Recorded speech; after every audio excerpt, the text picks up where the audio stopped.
Você já esteve em um lugar fechado com a sensação de estar sendo sufocado?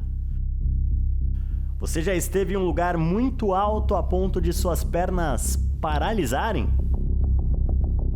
Ou você já esteve diante de um animal, inseto e entrou em desespero? Se a resposta foi sim para uma dessas opções, você provavelmente tem algum tipo de fobia.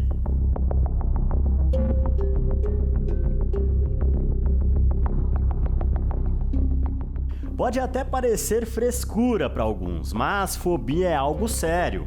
As fobias são caracterizadas em fobias específicas, primeiramente, né? Existem outros tipos de fobias, que são a ansiedade social ou fobia social, e até outros tipos de fobias, mas quando a gente fala dos transtornos de ansiedade mais comuns, que são as fobias específicas, ela é exatamente um medo exagerado, um pânico diante de alguns objetos específicos ou situações específicas em que essa pessoa desenvolve um medo desproporcional, crises de ansiedade, quando é colocada aí em contato com esse objeto que a gente chama de objeto fóbico, né? Então, essa pessoa vai ter um nível de ansiedade, um nível de tensão desproporcional, né? Ela pode até ter consciência de que aquele objeto não oferece, aquela situação, objeto não oferece nenhum risco, mas mesmo tendo essa consciência, esse paciente vai ter um prejuízo, um sofrimento clinicamente aí significativo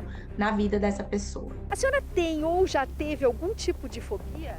Já. Tenho fobia de avião. Eu viajo 12 horas de ônibus, mas não vou de avião. Minha irmã tem fobia de elevador, lugar fechado, só.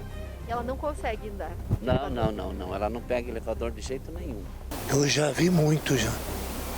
E é muito complicado, tá? Medo e fobia é diferente exatamente nesse ponto de que a fobia é um medo exagerado, é um medo desproporcional que a gente fala, né? É um medo que realmente, mesmo tendo consciência, eu vou ter um prejuízo. Quando a gente fala em fobias específicas, a gente fala num prejuízo naquela vida daquela pessoa, um sofrimento significativo. Então, aquela situação, aquele evento, aquele objeto fóbico, né? Então, de repente, por exemplo, para andar de avião, como nós vamos falar aqui de alguns exemplos. Imagine uma pessoa que precisa trabalhar, que precisa viajar de avião e ela tem esse medo, essa fobia, esse medo desproporcional. Então, isso vai ter um impacto muito negativo na vida dessa pessoa. Então, impacto profissional, acadêmico, nas crianças também podem acontecer fobias, tá? Então, impactos, prejuízos aí na vida dessa pessoa, causando um sofrimento. Então, a gente percebe, não é apenas um medo, né? Gera um prejuízo significativo em todas as esferas da vida dessa pessoa. Dentre as fobias mais comuns entre as pessoas, podemos citar claustrofobia, o medo de estar em locais fechados, como elevadores, cavernas ou cômodos pequenos. Aracnofobia, medo exagerado de aracnídeos. Acrofobia, medo de altura ou locais altos.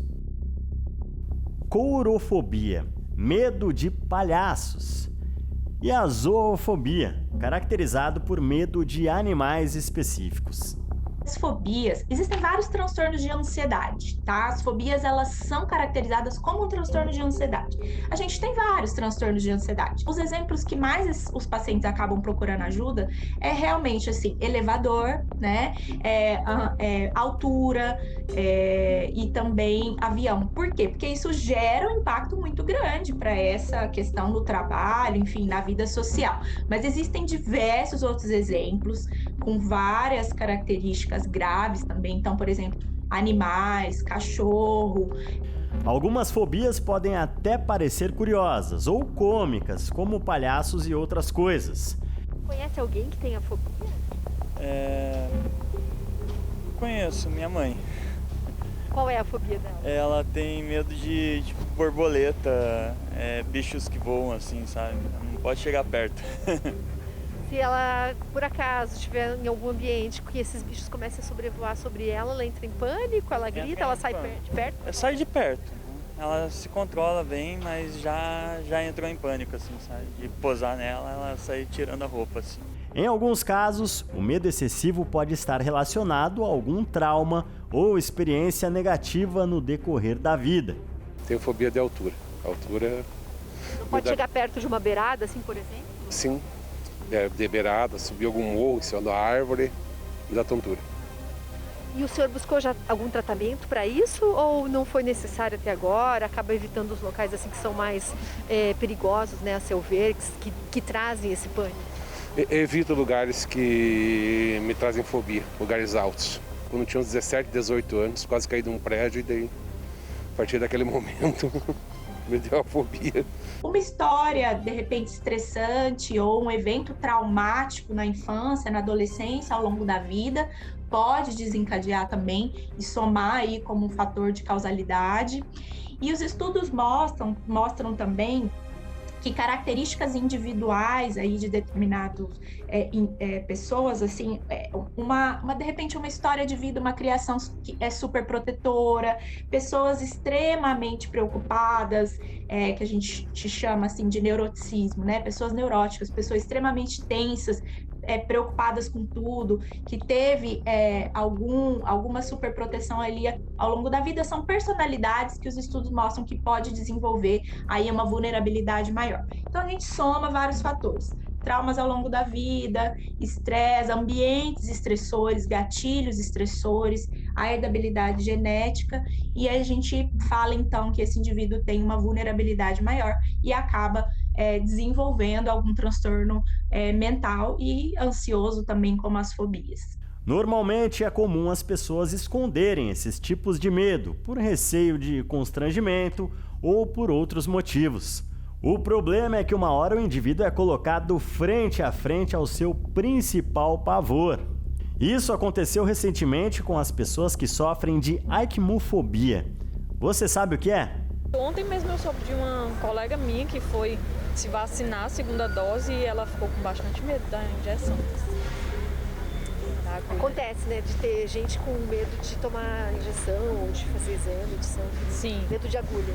Sim, já ouvi falar bastante. Aikmofóbicos são aqueles que têm o medo inconsciente de agulhas e objetos pontiagudos. Normalmente, esse medo também está relacionado à fobia de dor, que é chamada de agliofobia.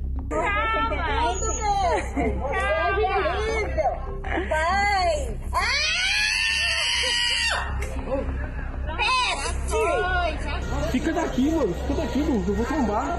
Ah, não, Rodrigo. Segura eu aí, Gu. Segura aí. Peraí. Tá bom. Pera. Eu sei. Segura aqui. Ai, meu Deus. Pronto, foi, acabou.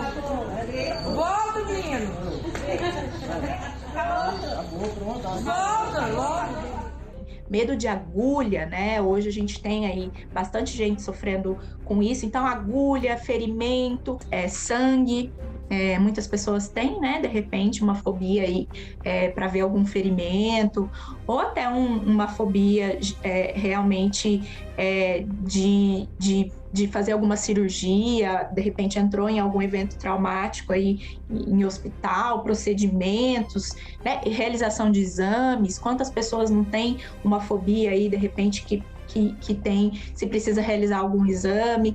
Então, as situações realmente, elas são diversas, né? São várias situações, cada pessoa, cada indivíduo pode desenvolver aí uma fobia mais específica. E agora, acho importante a gente dizer, com as questões da pandemia também, essas fobias, esses medos relacionados aí a ambientes, agulha, seringa, vacina, enfim, isso pode acontecer. A gente tem visto isso com uma determinada frequência, pessoas que de repente tinham essa vulnerabilidade, esse medo, agora essa questão ficou mais evidente, com maior sofrimento, sofrimento aí significativo para essas pessoas, que a gente precisa se atentar para isso. Infelizmente, a pandemia veio aí com alguns gatilhos estressores muito importantes e as pessoas realmente tiveram que procurar aí ajuda psiquiátrica, psicológica, não só para os casos de fobia, mas para todos os outros transtornos mentais.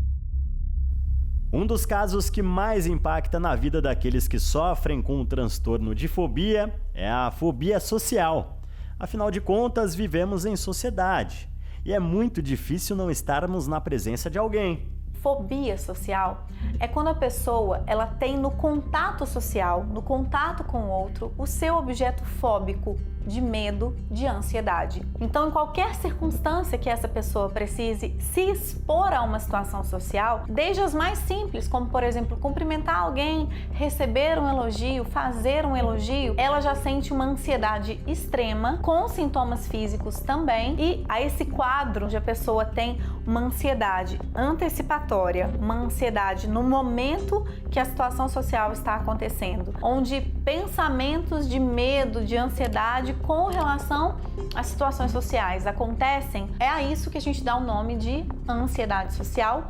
As fobias estão por toda parte. Provavelmente você conhece alguém que tem medo de algo e claro que celebridades e famosos também não ficam de fora. Por exemplo, o ator norte-americano Matt Damon sofre de ofidiofobia, que é o medo de cobras e serpentes. Em entrevista, o ator disse que no filme Compramos um Zoológico foi um dos seus maiores desafios na carreira, já que ele teve que contracenar com as cobras. Já a cantora Katy Perry tem um medo bastante comum, o medo do escuro, também conhecido como nictofobia. Em todos os casos de fobia, é possível fazer tratamento para controlá-la. O mais adequado nesses casos é a psicoterapia de exposição, onde o paciente é colocado mediante ao seu principal temor. E como eu disse, né, poucas pessoas procuram ajuda, né, para o tratamento da fobia. Ela não buscou nenhum tipo de tratamento, tentar resolver isso até agora? Não, até agora ela não achou necessário. Ela convive bem com isso, sem problema. As pessoas buscam ajuda e devem buscar ajuda psiquiátrica e psicológica. Os profissionais da saúde mental. Então, os médicos, psiquiatras e os psicólogos devem ser procurados. Essa pessoa que está no sofrimento, no medo extremo, percebe esse prejuízo, ela deve buscar, então, primeiro uma avaliação desse tratamento com o psiquiatra e com o psicólogo. O tratamento mais efetivo, além da medicação, é principalmente a terapia. A terapia cognitivo-comportamental, que é a TCC, que é uma psicoterapia, um tipo de terapia, ela é a mais indicada para o tratamento de fobias. Que ele é um medo desproporcional, que ele precisa daí ter um enfrentamento, né? Enfrentar esse medo para, de repente, cada vez que eu enfrento, eu entendo que esse medo é desproporcional, essa ansiedade vai diminuindo, que eu consigo, diante do objeto fóbico, da situação fóbica, e enfrentar que eu não vou ter um ataque cardíaco, uma crise grave, não vai acontecer nada de mais grave, então eu consigo me habituar àquele medo, àquela ansiedade, cada vez que eu vou tendo contato aí com esse objeto fóbico, essa ansiedade vai diminuindo, né? Então, são técnicas de exposição controlada. A gente vai, de maneira controlada, fazer com que esse paciente tenha contato, né? Seja físico ou até imaginário aí nas sessões,